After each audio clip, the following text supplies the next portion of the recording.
In this chapter, we're going to build upon what we've already learned and acquire some new skills as we create a workbook. The exercises we'll be performing will teach us how to insert and delete worksheets, enter data using autofill, edit the contents of a cell, and enhance a worksheet. First of all, we'll get started by creating a new workbook. Let's move to the standard toolbar and click on the New button. A new blank workbook is created with 3 separate worksheets. Inserting a new worksheet is quite simple. When we create a worksheet, it will automatically be inserted in front of the worksheet that is currently selected. Right now, Sheet 1 is selected, so let's go ahead and add another worksheet by opening the Insert menu. Choose the Worksheet command, and a new sheet is inserted in our workbook. Excel allows us to insert up to 255 worksheets. The number of worksheets that we can have in a workbook is only limited by our system's available memory. To add more than one worksheet at a time, we simply select the Sheet tabs to specify how many worksheets we want to insert. Let's add 3 more sheets. With Sheet 4 already selected, hold down the Shift key and click on Sheet 2. Now we have 3 worksheets selected. Instead of opening the Insert menu, we'll click the right mouse button on the tab for Sheet 1. Now choose Insert from the shortcut menu. The Insert dialog box opens with the General tab selected. From here, we can add a new blank worksheet or one that's based on a customized template. Let's keep Worksheet selected, then click on OK. 3 blank worksheets were added to our workbook and are labeled Sheet 5, 6, and 7. If we want to rearrange the order of the worksheets, we can do this by dragging a sheet to a different position. Let's select Sheet 4, then hold down the left mouse button as we drag it in front of Sheet 3. We release the mouse and the order of the worksheets is now changed. We're not going to use this many worksheets for our workbook, so let's delete a few. Deleting worksheets is just as easy as adding them. First, we select the worksheets that we want to delete. Because the worksheets that we want to delete are not next to one another, we'll use the Control key as we select each sheet. Sheet 4 is already selected, so hold down the Control key as we click on Sheets 5, 6, and 7. Now open the Edit menu and choose Delete Sheet. A message box appears asking if we want to delete the selected worksheets. Keep in mind that when we delete a worksheet, we are also deleting any data that's contained in the sheet. Click OK, and the worksheets are now deleted. The data that we're going to enter into the worksheet will show sales projections for the year 1999. Double-click on Sheet 1 to rename it. The worksheet name is now highlighted, so type 1999, then press Enter. With our worksheet renamed, we are ready to start entering data. When we enter text into a cell, it can contain any combination of letters, numbers, or other characters. In cell A1, we'll enter a main heading for this worksheet. Select cell A1 and type Sales, then press Enter. Now we'll add some text to label each column. Select cell A3 and enter Location. Let's move to B3 by pressing the right arrow key once, then typing First Quarter. Let's insert the text and keep the cell B3 selected by clicking the Enter button in the formula bar. Although this entry begins with a number, it's combined with letters, so it's considered a text entry and not a value. Instead of typing text to label columns C, D, and E, let's use Excel's autofill feature. The autofill feature allows us to quickly copy data or to fill cells with dates, times, periods, or a series of numbers. Autofill also works with numbers that are combined with text, such as week 1, week 2, and so forth. We are going to fill cells C3 through E3 based on the first quarter text that we entered. With cell B3 selected, we'll place the mouse pointer on the fill handle that's displayed in the lower corner of the active cell. The fill handle looks like a small black box. When the cursor changes to a black cross, we'll hold down the left mouse button, drag over to cell E3. When we release, columns C through E are now labeled second quarter, third quarter, and fourth quarter. Let's select cell A4 and type Store 1. Then click the Enter button in the formula bar. Let's use the autofill feature once more. With cell A4 selected, we'll drag the fill handle down to cell A7. Now we are ready to enter values for each of the columns. As we type the data, we'll press Enter after each number to move down to the next cell. Let's select cell B4 and type the following values, remembering to press Enter after each value. 17,200, 14,110, 13,000, 15,200. Once we have typed each of these numbers, we'll click in cell C4. Now we'll type the data for column C, pressing Enter after each number. Let's type 12,900, 10,000, 15,875, 8,900. Now we'll select cell D4 and enter the following numbers for column D. 11,200, 12,350, 9,650, 2,560. Finally, we'll select cell E4 and type the numbers for column E. 12,400, 11,350, 14,575, 16,700. Once we have typed the final number in cell E7, we'll press Enter to insert the number. If we want to enter something entirely different in a cell, we simply select the cell, then type the new entry. For example, click on B4 and type 12,700. If we make a mistake when we're typing, we can correct it by using the backspace key. For example, select cell B6 and type 128, then press the backspace key once and type a 9. We've decided that we really don't want to change the number in cell B6, so click on the Cancel button in the formula bar. Remember, we can also press the Escape key to cancel an entry. Another way to change or correct information in a worksheet is by double-clicking the cell that contains the data we want to edit. Double-click on cell C7. Now press the Home key on the keyboard to make sure the cursor is at the beginning of the entry. Type a 1 and click the green check mark on the formula bar to change the number to 18,900.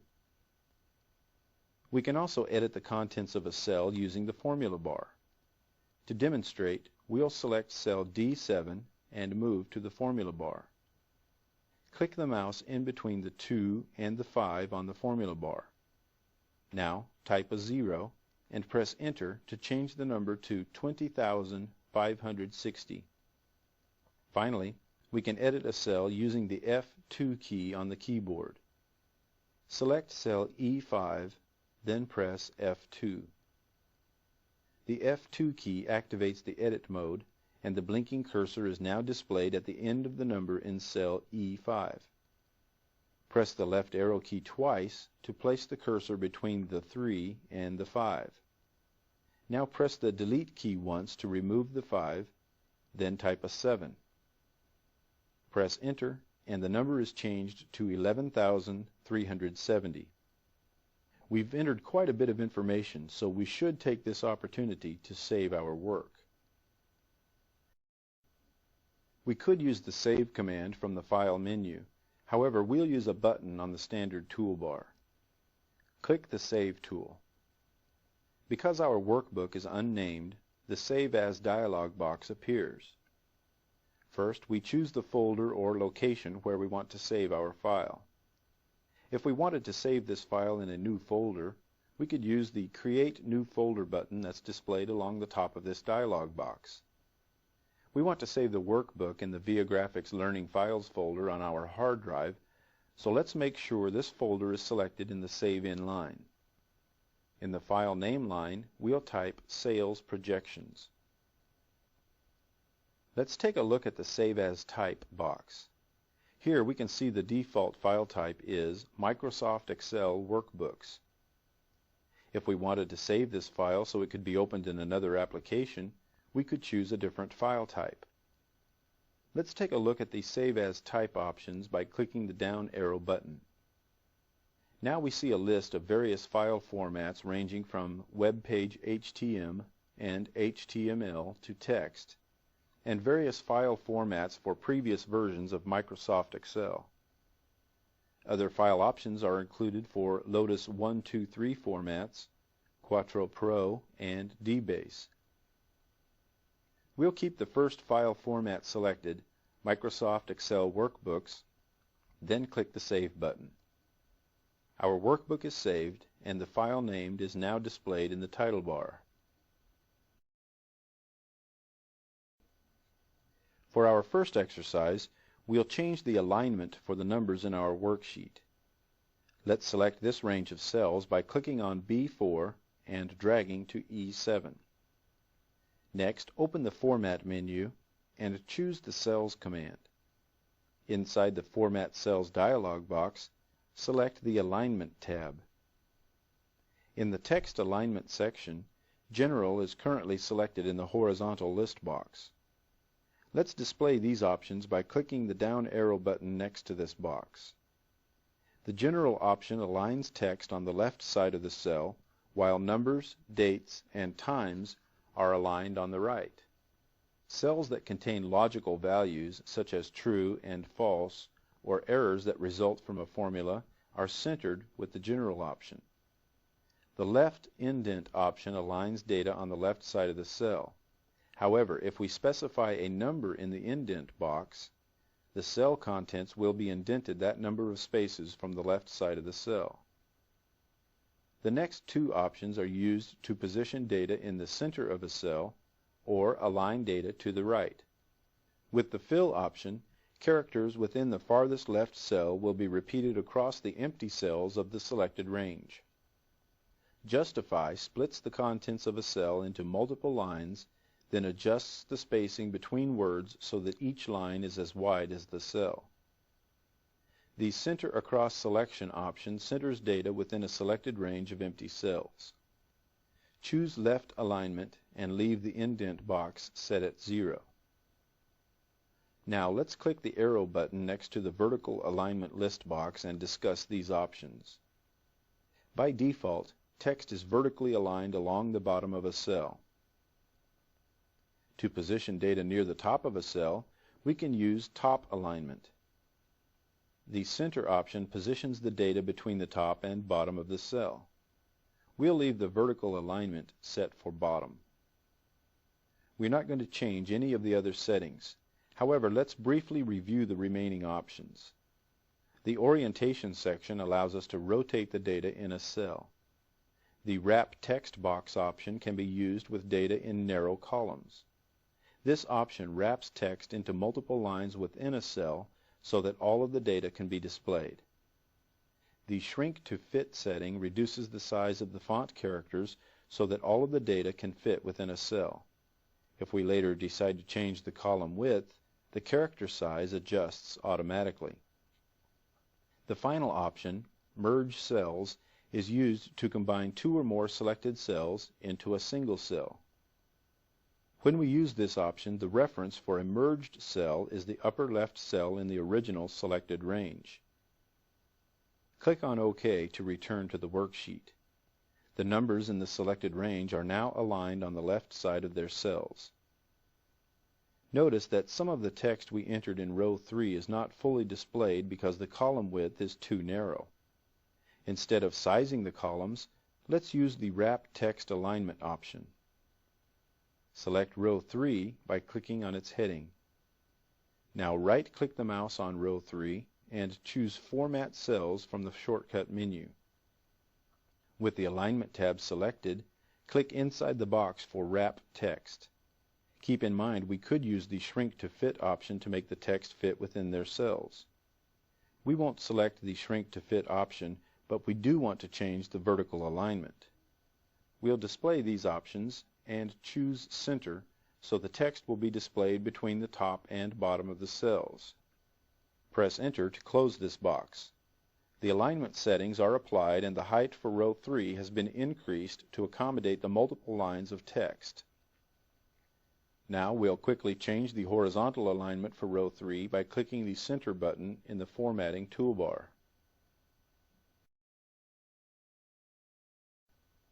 The text in cell A1 serves as sort of a title or main heading, so let's center it over the worksheet data. To do this, we'll select cell A1 and drag over to E1. Now move to the Formatting toolbar and click on the Merge and Center button. The text is now centered across columns A, B, C, D, and E. Because we also merged the cells, the text is now contained in a single cell. In the name box, we see the reference for the merged cells is A1. We can also use the Center Across Selection option to position data over a range of cells. Remember, this command is accessed from the Alignment tab of the Format Cells dialog box. Excel offers many options for enhancing a worksheet, such as changing the font size and color, adding borders, or shading cells. Let's begin by formatting the text that we entered as a title for the worksheet. Click the right mouse button on cell A1 and choose Format Cells. Select the Font tab. First, we'll change the type of font that's used for the text by scrolling the font list and choosing Bookman Old Style. Now select Bold Italic from the font style options. We also want to increase the text size, so let's scroll the size list and choose 16. Finally, we'll change the text color. Click the down arrow button next to Color. A small color palette opens and we'll select dark blue from the first row of color blocks. Click on OK and the formatting is immediately applied to the text. Now let's set off the column labels in row 3 by adding a few formats. Let's select cells A3 through E3. Instead of opening the Format Cells dialog box, let's use a few of the tools in the Formatting toolbar. First, we'll use the Fill Color tool to shade the cells. Click the arrow button on the Fill Color tool to display the color choices. The color palette opens. Select a pale blue color from the last row of options. The selected cells are now shaded with the color we selected. Let's also apply a font style to the text. To do this, we can use the 3 buttons on the formatting bar that are displayed with a B, I, and an underline U. Select the Bold tool, then click the Italic button, and the styles are applied instantly. If we decide we want to remove a font style, we simply deselect that tool. For example, click the Italic tool to remove this style from the text.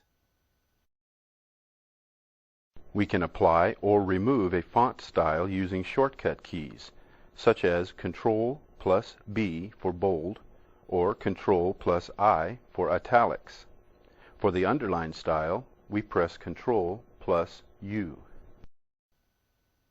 Let's deselect the text by clicking on any cell. The changes we've made to the text look great, so let's use the same formatting for the rows labels in column A.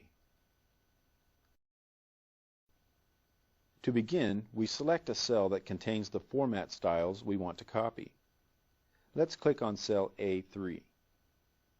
The tool we'll use to copy and apply the formatting is called the Format Painter. Click on the Format Painter button and our cursor changes to a paintbrush. Notice the moving border that's now displayed around A3.